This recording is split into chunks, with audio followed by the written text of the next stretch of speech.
to Teamwork, A Better Way, the podcast filled with stories, experiences, and insights from leading high-performing team experts. Here are your hosts, Spencer Horn and Christian Napier. Oh, I didn't even add you here. Hey, there I am. There you are. Hello, everyone. Welcome to another episode of Teamwork, A Better Way. I'm Christian. That's Spencer. Spencer, how you doing? I am great, Christian, and I'm excited to be with you today. I'm excited that you're here, and boy, you look spiffy.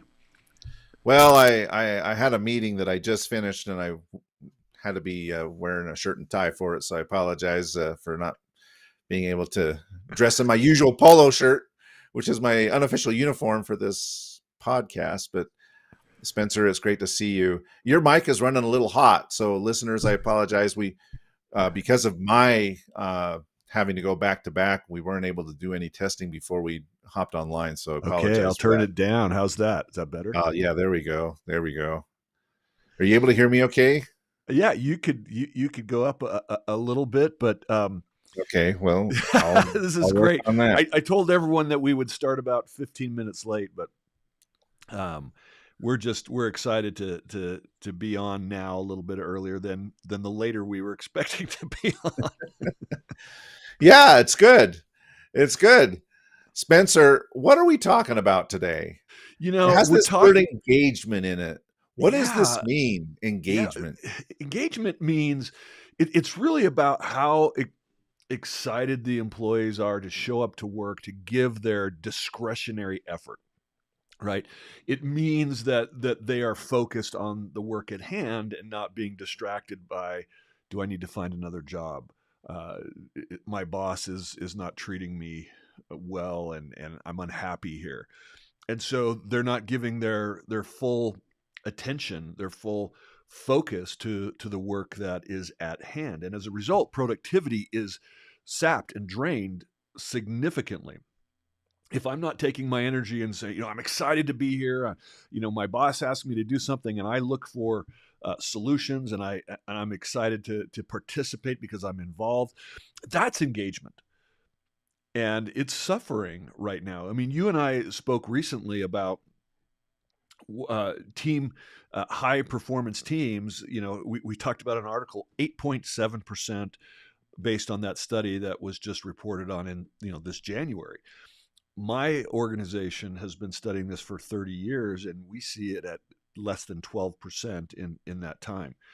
I just spoke with an influencer who is an organizational development speaker and trainer yesterday, and she's fairly young. She says, I've had 27 bosses, and in that time, I've only had 4 good ones.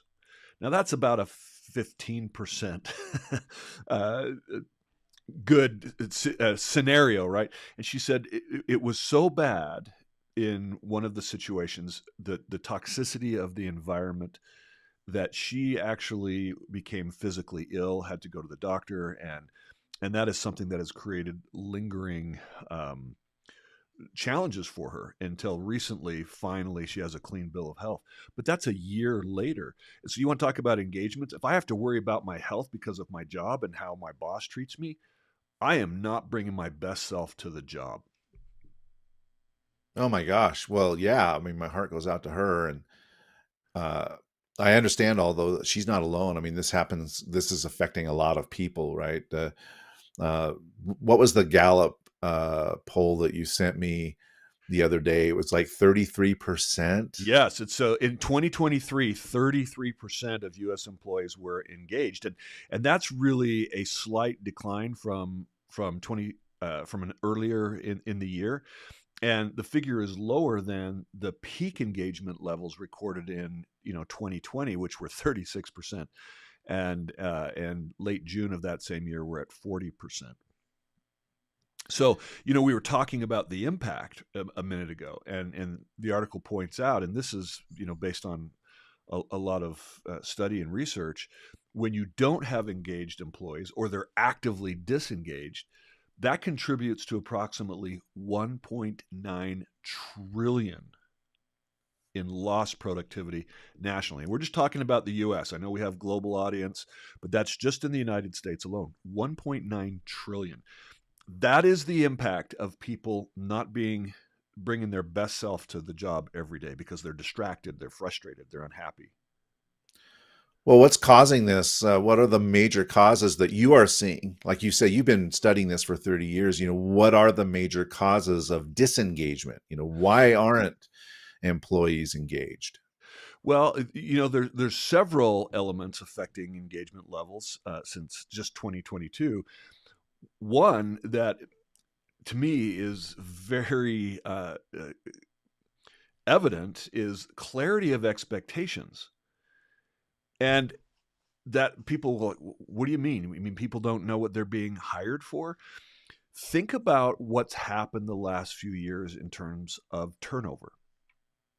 There's been a lot of upheaval in jobs, and there's a lot of my clients are short of labor. And so what is happening is when you have less than a full staff, that means the people that are there are taking on more responsibility. They're doing the jobs of, in some cases, 2 and 3 people. I think I talked about my friend in Lebanon who was doing the job of 4 people.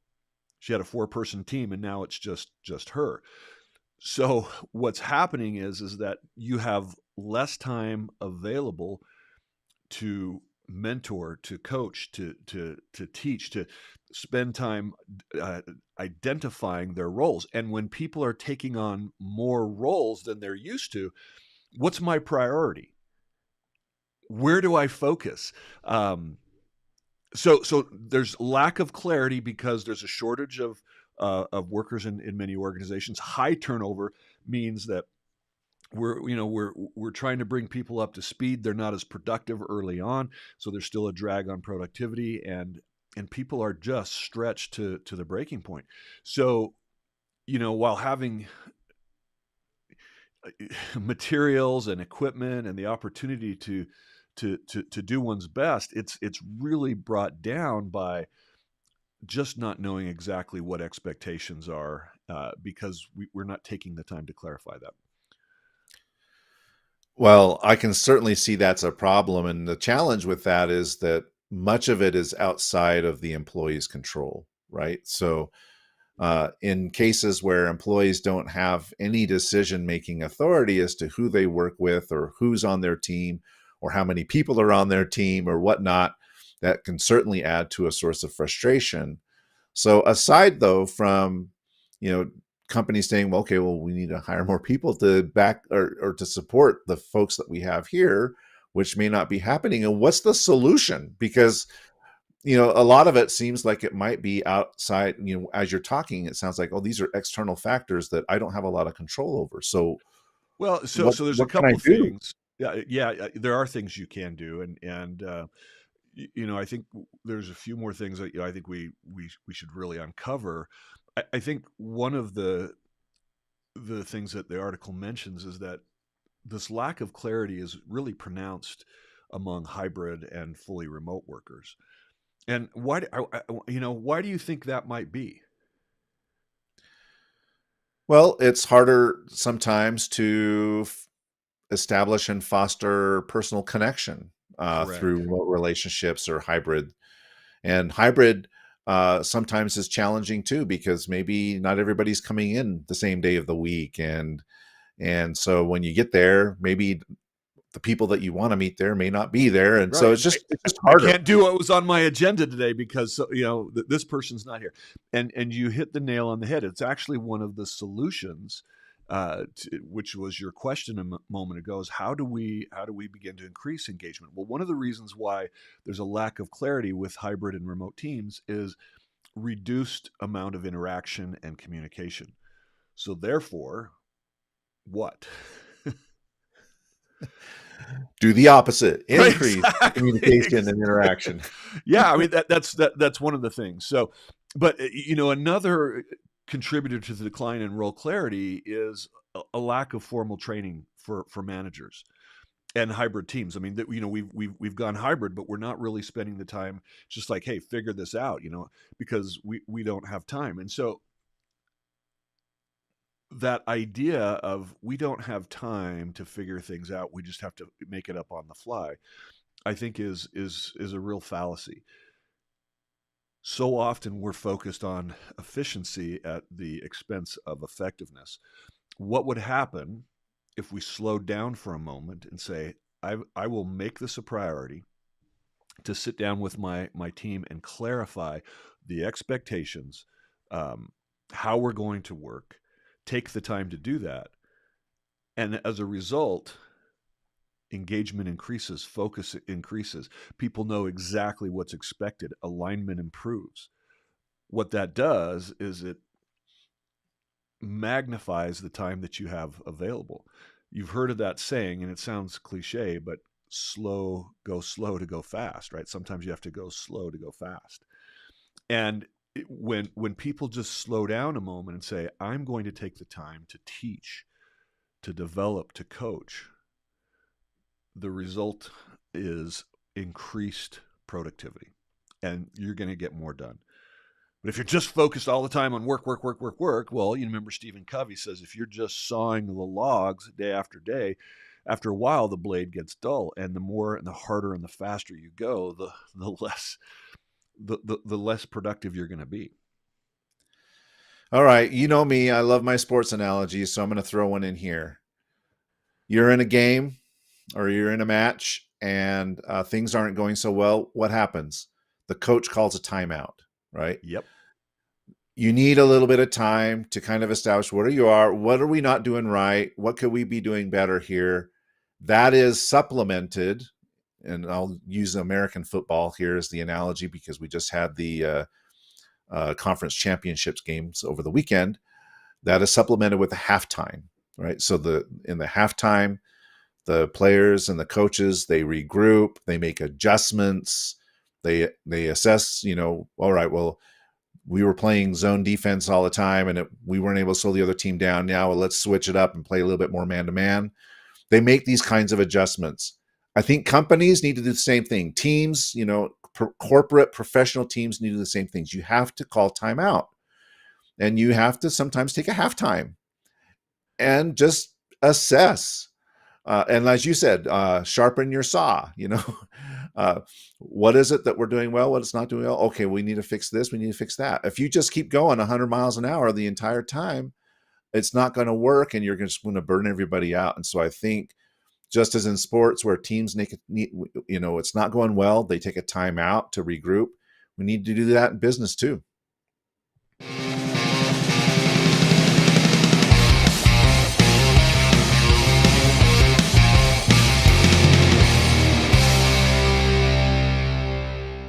Yeah, that's exactly right. And that is related to also giving feedback. So one of the largest declines associated with clear expectations declining is it's really taking this communication idea and the break that you're talking about and giving meaningful feedback. Hey, if you just change your block on this player this way, we're gonna have an impact on the running game or whatever it is. So people need to have time with you as the manager so that you can give meaningful feedback, and not just, hey, atta girl, atta boy, hey, that was really good. What was good? What can improve? And so very clear, and it's not always, we call it criticism, right? But feedback for improvement can, when done the right way, can be very, very empowering. And so we really need to learn how to do that. And I think that's an important role of managers, and they need to learn how to do that. That's one of the reasons why we need to spend time training managers. And that's where, in my opinion, Christian, where we in organizations have the greatest opportunity for improvement is middle management. They're the ones that get promoted often without a lot of leadership experience and training. And they're the ones that are working with the frontline staff that's where all the work is getting done. And that's where usually the time or investment is the least in development. So I think that point is spot on, Spencer, that You've got middle managers promoted from line staff or supervisory positions into positions that, maybe management is not their core competency. They were very good at sales, or they were very good at operations, or they were very good, just doing the work that needed to get done. Now they have a different responsibility. We're not providing them the toolkit that they need to do that effectively. And so the work that you've been doing with organizations over many years, these middle managers who are newly promoted, what are the critical things that they need to learn first? Because you hear management's an art, and really it's a lifetime of learning. I mean, we're always learning things. But for someone who just got put in that position, what are the priority learnings that the organization should focus on delivering first? I love that question. And before I answer that, I just want to back up a little bit. I think I've spoken on this show before about one company. I mean, it's a great company called HubSpot. I mean, they're years ago, they were a $600 million company. And when I started talking to them, now they're probably, close to $1 billion company. And they would do quarterly employee reviews. And, who were they hiring? They were hiring MIT, Boston College, Harvard, some of the smartest and most brilliant people in the world. And they had terrible culture and engagement scores because even though these people were very bright, they didn't have experience with leading people. And I think one of the challenges, especially for new leaders, to answer your question is so much of the self-fulfillment that people have is doing the job. Well, now I'm promoted and my job is no longer doing the job. It's helping others doing the job. It's a completely different focus and it's a different skill set. So one of those things is understanding that you have to let go of doing the job and find pleasure and excitement in helping other people become as competent as you were and not just feel or miss the excitement and the engagement of being competent at doing the job. Sometimes it's just great to go and do your job, put your head down and not have to worry about anybody else. There's something comforting in that. So that leads me to the next thing, being able to let go. Know yourself, know how you communicate. What are the strengths of your approach and your style of communication? What are the weaknesses? Too often we hear, people just say, just focus on your strengths. And this is such a hot button for me. It's a mistake. We've had Scott Hamilton talking about to become that championship skater in the Olympics. What did he have to do? He had to strengthen his weaknesses. So that means you have to have a self-awareness. That self-awareness can come from feedback from your managers. It can come from assessments. It can come from 360 evaluations. The problem is a lot of times is new managers want to prove their worth. They want to say, I deserve to be here. Therefore, I need to be the one providing all the answers. I need to be the one having all the information. And so they're not teachable. They're not aware. And they're just going out and trying to prove I deserve to be in this seat. This is why you hired me. It's a huge mistake. Instead of being vulnerable, instead of being humble, instead of being teachable, instead of saying, hey, I'm new to this role. Team, let's figure this out together. I'm going to do my best to lead you, and I'm going to make mistakes along the way. That's hard. So you need coaching to help you to have the confidence to do that. So I said several things in there. First of all, letting go of the job control, learning your strengths and weaknesses and start working on those weaknesses. Have somebody that can help give you feedback and coach you. I mean, those are great places to start. So just a couple of thoughts on what you said there, Spencer. Number one, leaving your old job behind and accepting the new job. I think in some organizations, not all, I think a lot of organizations are doing better these days, but it used to be that the only way that you could really advance in the organization was to join management, right? And so if you wanted a pay raise or you wanted you wanted to do different things, the only thing that you could do, the only option you had was to become a manager. And I think, organizations these days are starting to learn that, hey, maybe there are advancement opportunities for people who don't want to be managers. And I think it's important for organizations to accommodate that and understand that, and also understand, if a person doesn't want to be a manager, don't promote them. They might feel like, yes, they'll shake their head and say, yeah, they're excited about the opportunity, but it's because they just don't have any other opportunities. So if you can find ways to engage them where they can have an impact without having to assume the mantle of management, I think it's important to explore that. Now, coming back to these skills that you mentioned, I think you're absolutely spot on with some of these early skills. What I would say is,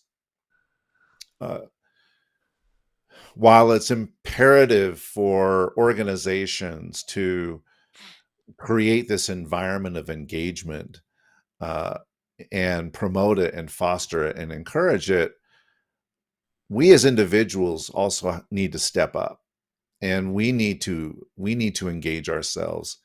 I've been doing interviews with people who are event professionals, and Will you let our listeners know what that means? To give a little more clarity of what. So people who work in major sport events, so they are planning and delivering events like Olympic Games or FIFA World Cups or NFL Super Bowls. Yes. They're working in this industry. This is people, ladies and gentlemen, you're listening to a master and a legend.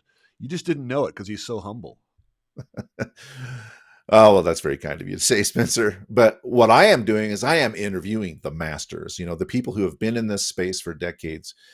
And one question I ask them is, what advice would you give to aspiring professionals who want to enter this industry? Great question. And they often fall back on their own experiences. What you find in these successful professionals is, one, intellectual curiosity. And that's a humility. Doesn't it take humility? Yeah. Two is a willingness to jump in and accept new roles. Because if you do a good job in one space, then you get noticed, and a person may ask you, well, can you do this over here?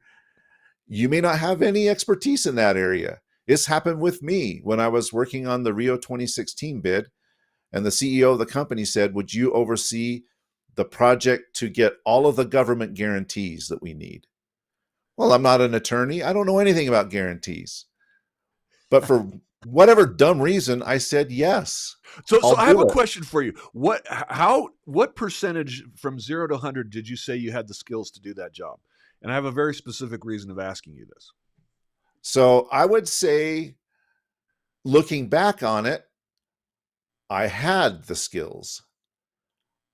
At the time, I didn't think I had them because I thought I needed.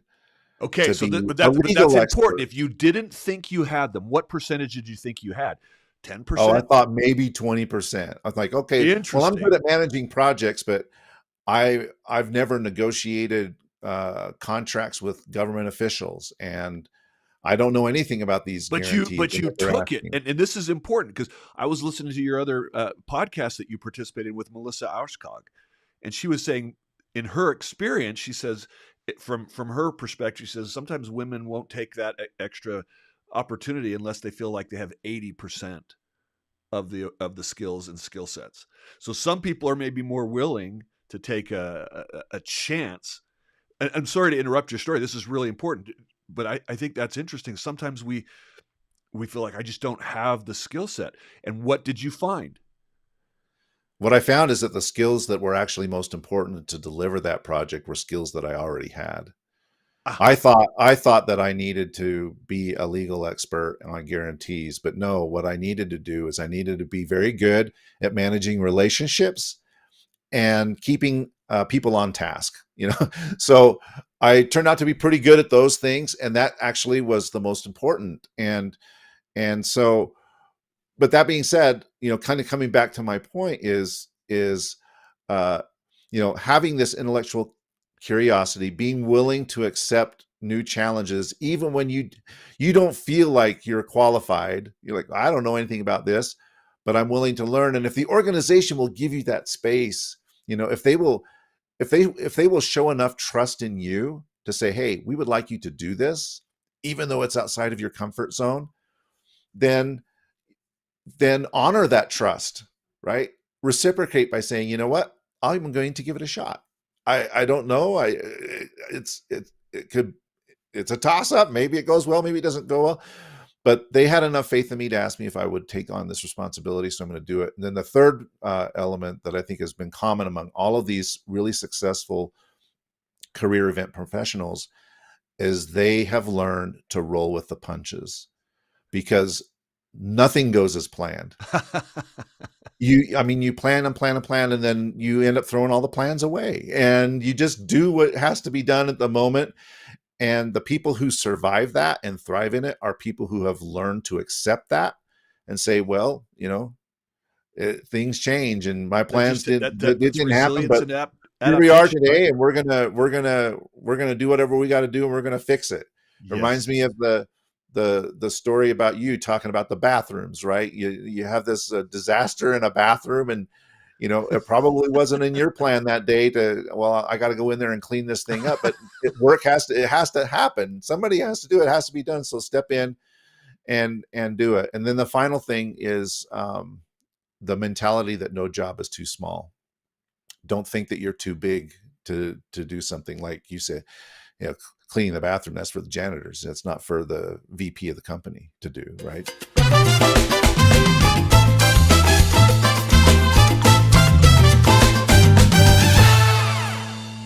Yeah, definitely. I like to say that as managers, sometimes we have to get our hands dirty and deal with some crap. That's right. And I didn't mean to kind of take us off on that weird tangent. I just wanted to make the point that it's such a good point. The company has to do stuff, but we also, as individuals, need to be willing to put ourselves out there and take some responsibility for skilling ourselves up and being honest and forthright about our own performance, and being willing to improve and change and learn and so grow. Christian, I think the thing that you highlighted that from my perspective is most important is initially you thought the promotion or the new job or the additional role had a technical component, and there may have been, and you were looking at that as, I need to learn how to do these contracts. What you found was more important than that was the relationships that you developed. And one of the most important roles of a manager is to have meaningful conversation with your team members, to hold them accountable, to draw on their expertise. And I guarantee you'll have time to figure out and learn the nuances of the technical side of that. So the priority is, do you have the relationship? So if you feel like you have less than 80% of the skills, do you have the ability to connect with and understand people? Do you have the ability to motivate and encourage and hold people accountable? Those are the skills that we need to be developing on our managers, and the discipline to have those conversations. But so many challenges one of the additional challenges that managers face in, even in remote workplace, is that they are often overburdened with administrative tasks. And so they don't have time for coaching. They don't have time they think they don't have time to prioritize people management. And it must be a priority. You've got to make that a priority. So we've talked about a lot of different things to improve engagement, communication, and transparency. What does transparency look like? Being willing to admit that you don't have all the answers. Being willing to go to your team for ideas and empower them to come up with potential solutions. Right. And be very clear about company goals and objectives, and update important changes, and be transparent about it. If, hey, we had this plan, and like you said, roll with the punches, right? Because things don't always go according to plan. Well, let's talk about it to our team. We're changing because X happened, not because we want to cover up that we made a wrong choice or that our original plan wasn't perfect. It was, hey, we had a plan, we got punched in the face. Now it's time to adapt and change, and we were wrong, and that's okay. We're moving forward, and then giving regular feedback. All of these are communication skills, and then recognize your people when they come up with ideas, and when they come up with, hey, I have an idea of how we can handle this new change in direction. Encourage that. Promote others' ideas, and let your team see how you recognize others' efforts. What gets recognized gets repeated, right? Or what gets measured also gets repeated. So when you're measuring it, you're recognizing it, you're talking about it, you're gonna have some results. Make sure that it's sincere, though. Again, not just the atta girl or atta boy. It's got to be real. That means you actually have to stop and slow down and have a conversation and connect. We talked about professional development, skill development, especially the people side, and how you manage people and help people have the skills they need for career advancement. Training programs, coaching, encourage continuous learning. Give people some balance, work-life balance. Don't overburden them, because you're going to burn them out and they're going to leave. And if you have people on the team that are toxic, that are creating burnout because they're not willing to shoulder, well, be willing to make some hard decisions. And that's something that I see in organizations. Sometimes, because we're shorthanded, Christian, we hold on to toxic people too long. And that has dire consequences. I've been talking too long. What other ideas do you think we can? Well, I've got a question for you. Coming back to the middle manager, who may feel a little powerless. Is it possible? And I'm asking you from your own experience working with organizations. Is it possible for the middle manager to create an island of positivity and culture in a sea of negativity, where, okay, I'm working in this organization and it's large and it just has a very bad culture, and I'm a small cog in this machine here. How can I possibly, make any kind of impact on my team or make any difference? Because, the organization as a whole just seems to be in a bad place. And, I'm just one little person. Like, how can I make a difference? What do you say to people that are middle managers in organizations that are, culturally deficient? I'm dealing with that right now. Yeah, I'm dealing with that right now with one of my coaching clients in Europe. I mean, she is doing a great job of creating a positive environment on her team. And it's hard because she doesn't have support of HR and other managers, and there is a toxic individual on that team. And it's like she doesn't have a lot of power to change that. So she's doing her best within the parameters of what she has to actually shoulder some of the pressure coming from above and create a empowering and positive culture on her team. It's hard.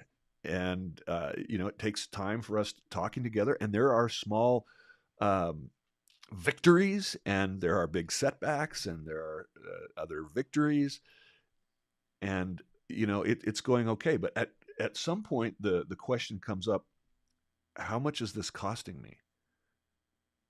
What is the impact on my physical well-being? And is it helping me to learn how to navigate difficult environments? That is a healthy growth, or is it having a negative impact on my physical and mental well-being? That each individual person will have to identify. Is it possible to do that? The answer is yes. I've also seen it go the other way, where it actually just consumes people, Christian. And another situation in Canada, a major firm up there, just challenging environment, and this individual finally had to leave. So it is quite situational.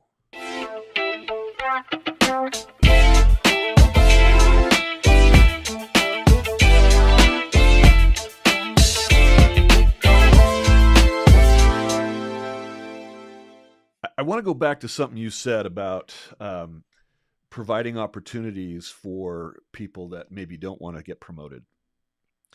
You and I, we've talked about our experience working for United Parcel Service, right? UPS. And my son still works there, and he's such a hard worker. They promoted him to a supervisor, and he was doing a great job, working hard. His area was productive.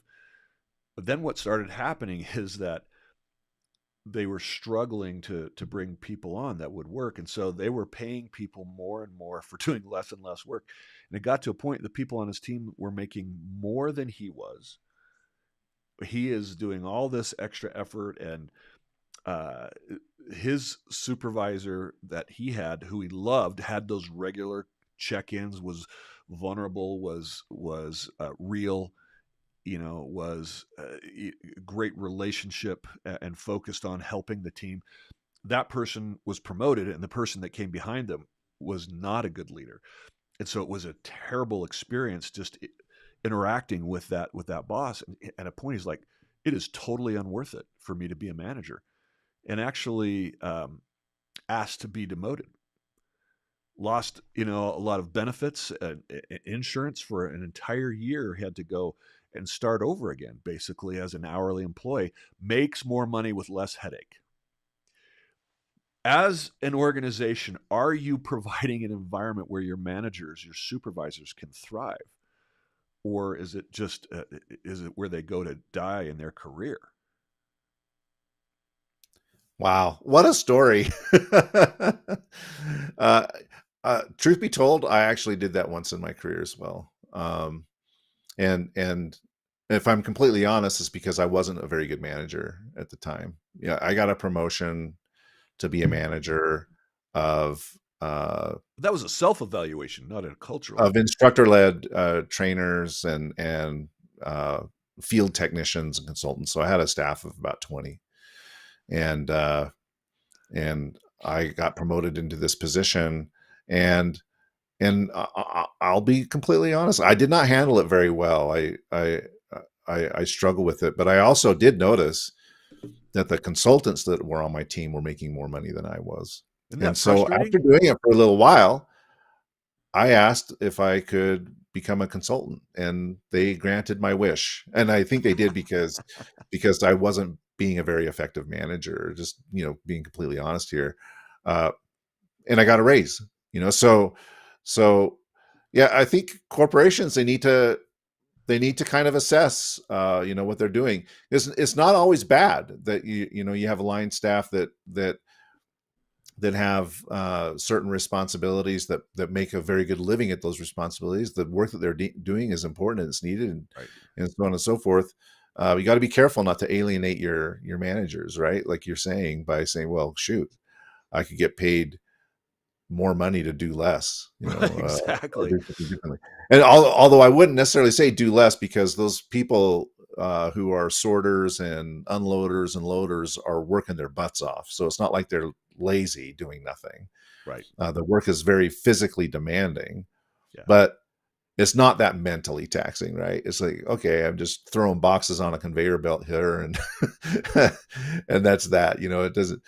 So it's a good point, Spencer. I don't know what the right answer is, but what your son experienced, he's not the only one. I think that happens in a lot of organizations where people look around and say, well, what am I doing this for? I could go do this other thing and make more money and not work as hard.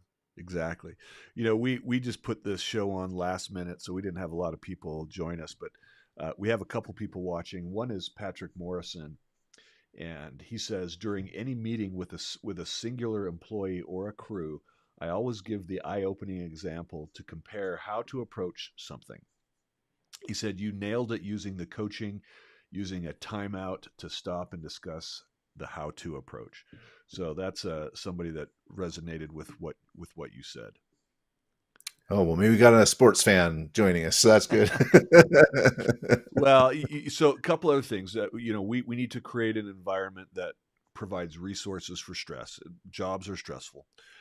Get mental health support. One of the things that I love about my ProScan assessment, Christian, is it measures how much good or bad stress the individual is on. And so it's something that can be that canary in a coal mine and say, all right, this person is under stress.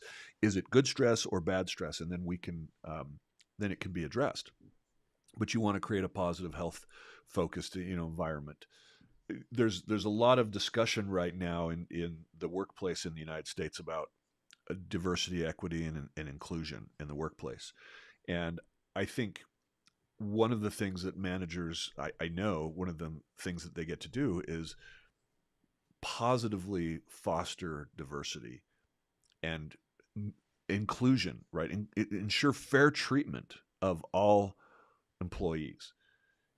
That doesn't mean you don't have accountability, and you need people that have competence in their job, and we can't have incompetence, but we've got to make people feel included and treated fairly, and obviously eliminate discrimination. And I think that's it's too bad that that's still a problem. But right now, a lot of diversity, equity, inclusion programs are struggling. We won't talk about that so much today, but I think part of that reason is that if managers did their job, it wouldn't be such an issue. I think involve your team in decision making as much as possible. It's not always appropriate. It's not every situation can you involve every team member. There's things that for the industry advantages, you've got to do things secretly, and you can't let everybody know all the time until the time is right. But seek feedback on initiatives and projects when appropriate. Set clear goals, expectations, goals not only organizationally but individually. That's part of role clarity. And update people on progress and achievements and success. Let them know how they're doing along the way. Don't wait until the project is over to give congratulations. Find steps, because if people are getting feedback and encouragement along the way, that's going to get them excitement to continue on and fight the fight. So, and of course, leadership development, we've talked about that. I'm just kind of trying to, wrap up some of those suggestions that we've had. Gosh, anything else that we've missed? Suggestion on the diversity thing. Yeah. We've talked in the past on previous podcast episodes about the importance of having diversity of thought and opinion on your team. Yes. And as you were talking there, it made me think of the movie World War Z, which was based on a book. I'll confess I haven't read the book. I saw the movie. I don't know if you saw the movie. I did. But it's basically this zombie apocalypse, right? Well, and the book is fantastic. I mean, according to my wife, she just loves that book. Yeah.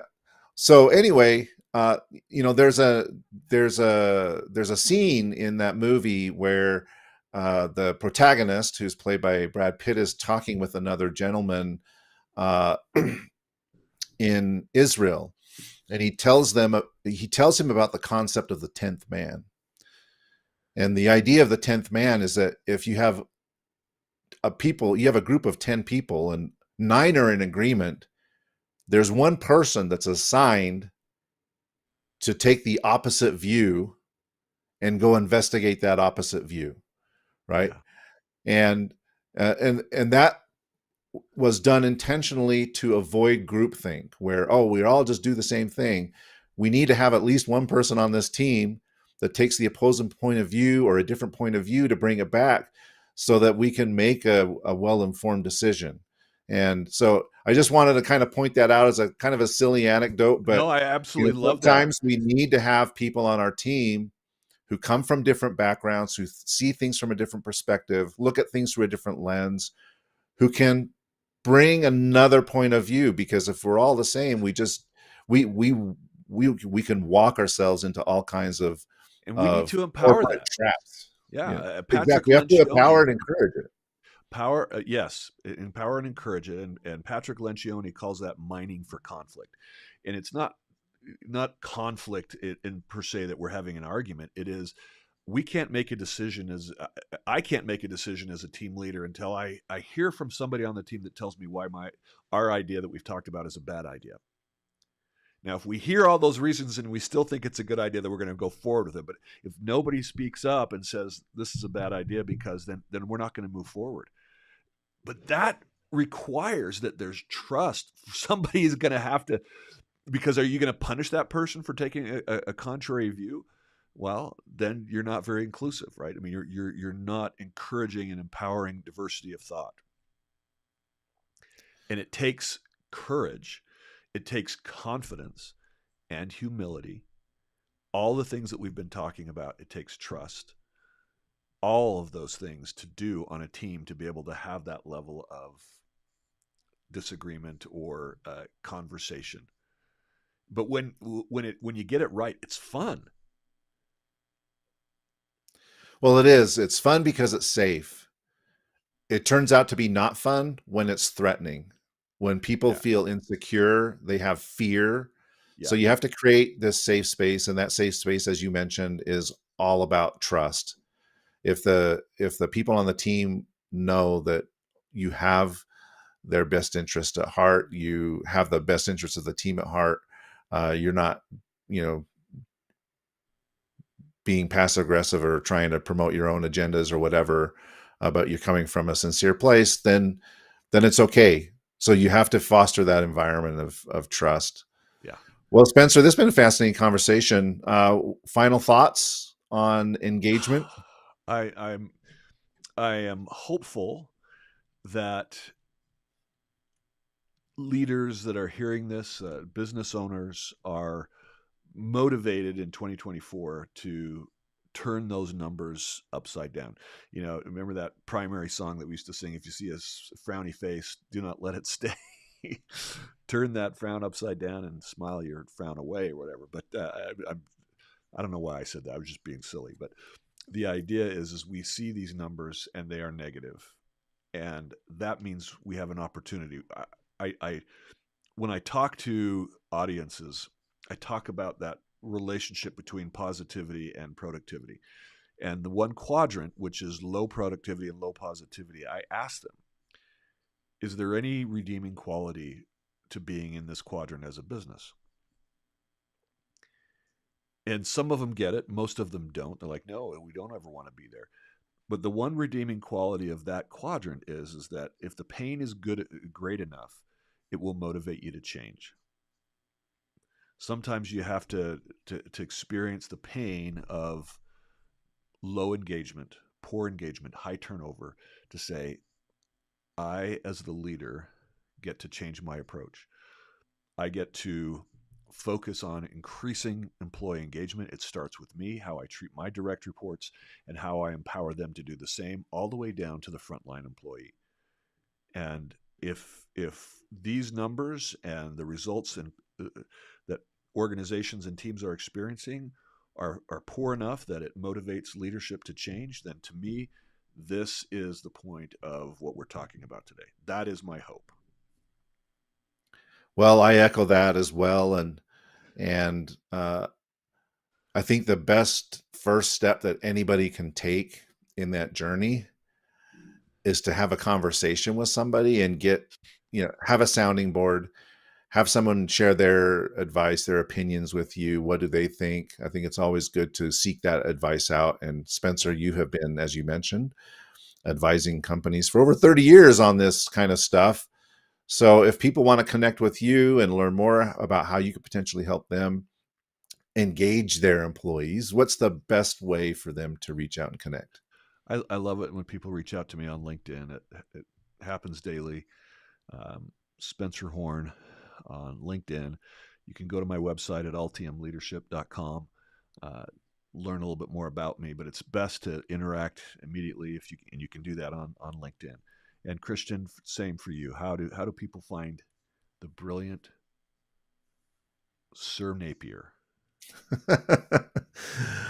Oh, well, they can find Christian Napier. They can find me online on LinkedIn, just same as you. Just look up Christian Napier on LinkedIn. You'll find me there. And as always, I'm super happy to connect with anyone, and anything I can do to help, I'm more than happy to do so. And listeners, viewers, thank you for taking an hour out of your Tuesday to join us. Really great to have you here. Like and subscribe to our podcast, and we'll catch you again soon. Spencer, thank you. Thank you.